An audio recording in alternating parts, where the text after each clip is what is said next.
Let's talk about America's pastime, shall we? Let's do it. The MLB season is only about 3 weeks old, but there's no better time than the present to talk about who's legit and who isn't heading into May. Hello, everybody, and welcome to Penn State Sports Night. I'm Zach Gershman, joined alongside by Matt McLaughlin and Christopher Lemo himself. Guys, let's get right into it because there's a lot of teams that we're going to be talking about buying, selling. Chris, the Phillies, I know we're both selling on them. Yeah, if I were an investor on Shark Tank, I am out on the Phillies right now. Listen, I get that this team has talent, and I know you're going to disagree with me here. This team has plenty of talent, but it just seems like every time, proven winners, Kyle Schwarber really doesn't miss the playoffs. Castellanos, love his attitude too. They just seem to come to Philly and get the life sucked out of them. I mean, Kyle Schwarber will come up with a big hit once in a while, but he's still batting south of the Mendoza line with a lot of strikeouts. I just don't get it. I mean, honestly, this franchise has a ton of talent, but it never seems to translate onto the field. And I'm at the point where until they start actually winning, I'm not placing any bets on them to finish over 500. People forget this is the losingest team in all professional sports, throughout history.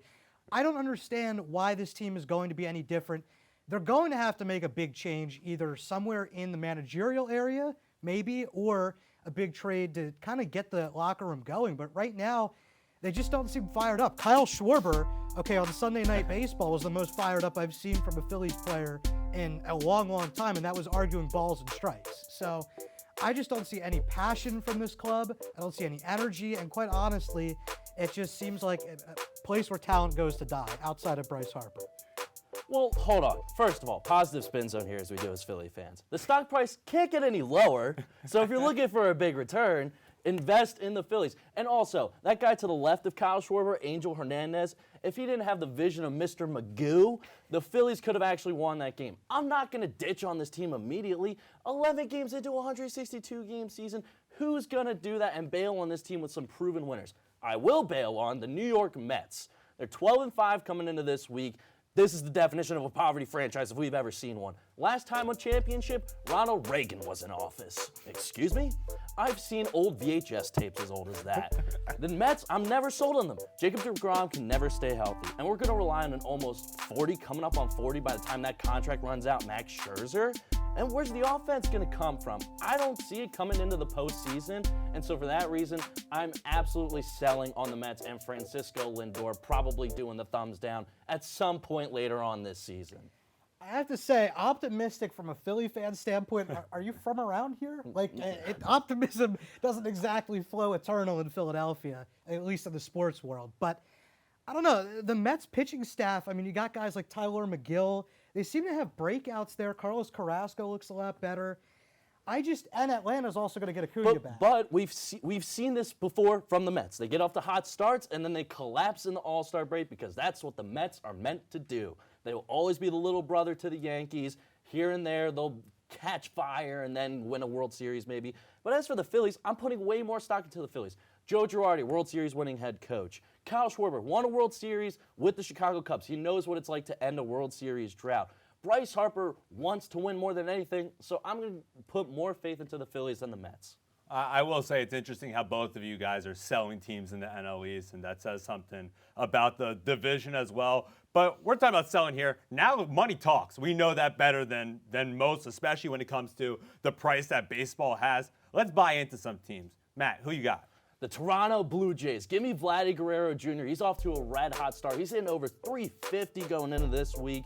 I love the young talent, especially George Springer. Bo Bichette is not getting off to the hot start that he had last season, but I'm really expecting him to pick up once he gets into the swing of things, pun intended, as always.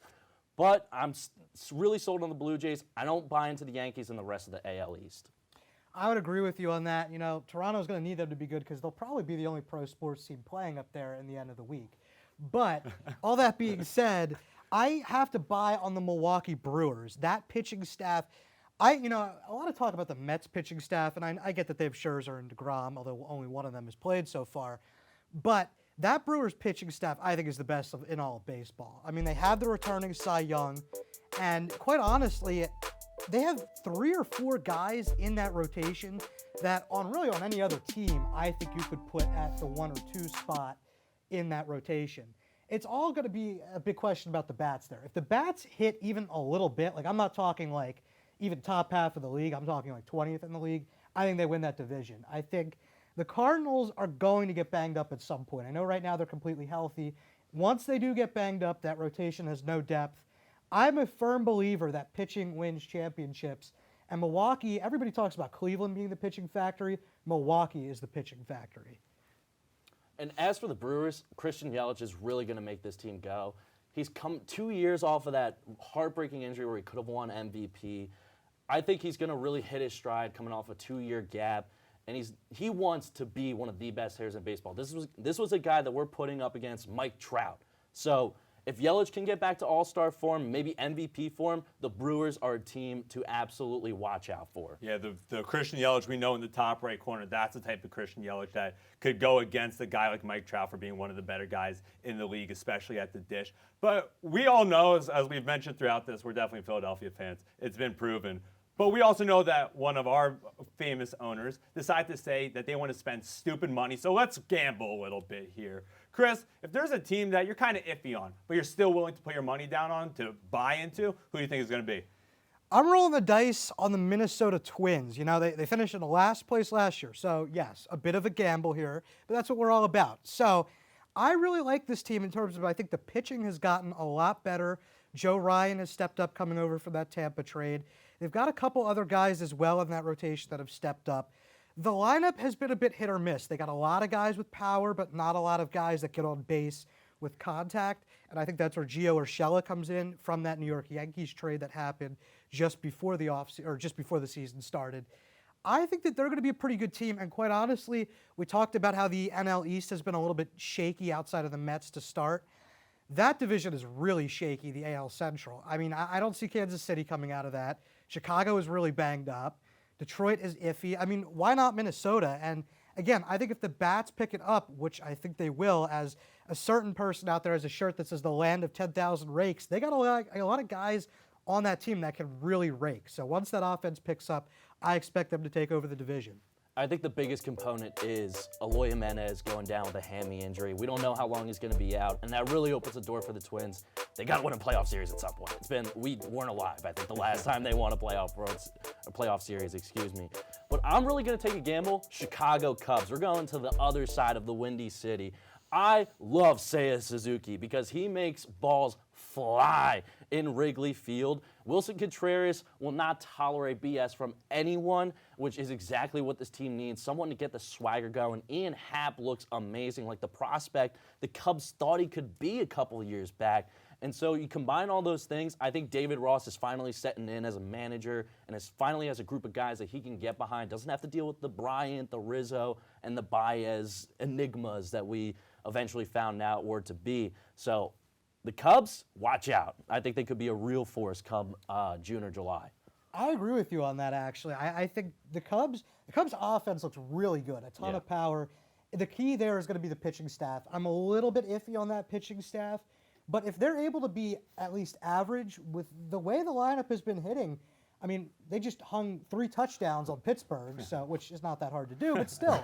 I mean, I think that they're going to be a pretty competitive team and a lot more competitive than people thought. You mean to tell me that offenses hang a lot of points on Pittsburgh teams? I've never seen that before. Maybe the Kansas City Chiefs did something similar? I don't know. My memory's a little bit foggy. We definitely got a lot to debate there, but that'll do it for this segment. But obviously, we know that this is going to be the last show of the semester. We're losing one of our most valued seniors in Chris Lemo. So, Chris, take us home. End us off for the semester. Well, thanks, Zach. That'll do it for this edition of Penn State Sports Night. Signing off one last time, I'm Chris Lemo, and have a great night. Hey, everybody. Thank you for tuning into this edition of Penn State Sports Night. We hope you liked that segment. And we're sure there's other Penn State Sports Night segments that you are going to love as well. Be sure to subscribe to our YouTube channel for more content. And check us out on social media for updates and behind-the-scenes clips and pics. Follow us on Twitter at PSSN TV and on Instagram at PSU Sports Night to keep up with all the action. For all of us here at the Belisari Media Center, we are Penn State Sports Night.